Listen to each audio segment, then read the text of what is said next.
Hey everybody, this is Brian and welcome to the 13th Qt tutorial with C++. Today we're going to cover resource files, and as you can see I already have a project open. If you're wondering what this is, watch the 12th Qt tutorial, QFile. We cover reading and writing files, and what I've done is I've taken that same program and I've stripped it down. I've gotten rid of the write function, and if you scroll down into the main, you see I'm just doing read and then quote unquote, meaning I'm not reading anything. So we simply have our read function, and I'm going to go over this real quickly. We have a QFile, QString, QDebug, and QTextStream. And our read function simply takes a file name parameter. We use that file name to open a QFile object. Here we are for QFile read only. And if, of course, it doesn't open, we're just simply printing out we couldn't open it. Then we're creating a QTextStream, and we are reading all of the contents and printing those contents out into QDebug and then closing the file.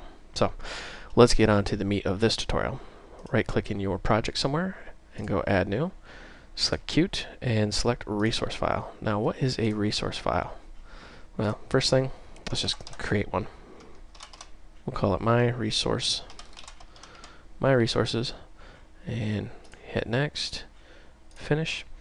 And you are presented with this big blank thing. What is this?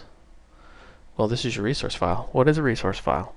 A resource file is a collection of data that can be put inside your executable when it's compiled, and then you can access that data at runtime. The way Qt does it is it creates a QRC file, which is actually an XML file, and you have to add what's called a prefix, or it's kind of like a directory path. So we'll say my files is the prefix, and then we will add a file. Now you can actually add a file, and for this I'm just going to add the project file for this actual project, and you can see the contents of the file up here. Just for the sake of argument, that's what I added, but you can add whatever you want. So the full path of this would be /myfiles/files.pro. That's what a prefix is. It allows you to divide things up. I mean, you can make another prefix, and yet another one, and you could have like your own little directory structures in here, and you can add, say we're going to add main.cpp in there, and you can just keep going and going and going. But we're going to keep this nice and simple, and we just have the my files prefix, and we've got the files.pro, or the project file. I've just added it in there. And let's go back in here, and what we need to do is read that. So how do you read out of a resource file? Well, you add a colon.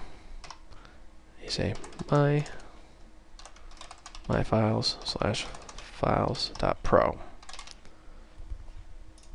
That is very simple. That's how you read it. So when we compile and run this, you see the QDebug prints out the contents of that file. Now, it's not actually reading files.pro. It's actually reading from the resource file that's embedded inside this executable. That, in a nutshell, is the nitty-gritty of how to work with resource files. Once again, you can put quite literally just about anything in a resource file.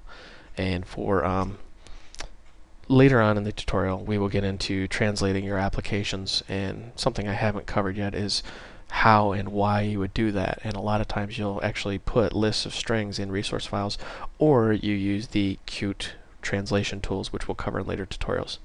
But for this tutorial, and I realize this is a very quick one, we're just covering resource files, and you should know that a resource file is just a .qrc, and it's quite literally just an XML file. And Qt puts the information in the XML file, and then it's compiled and added into the executable at runtime. You read that out by prefixing it with a colon, and then the path or the prefix that you added, and then the file name. And that's all there is to it. So, thank you for watching. I hope you found this video educational and entertaining, and I'll see you next time.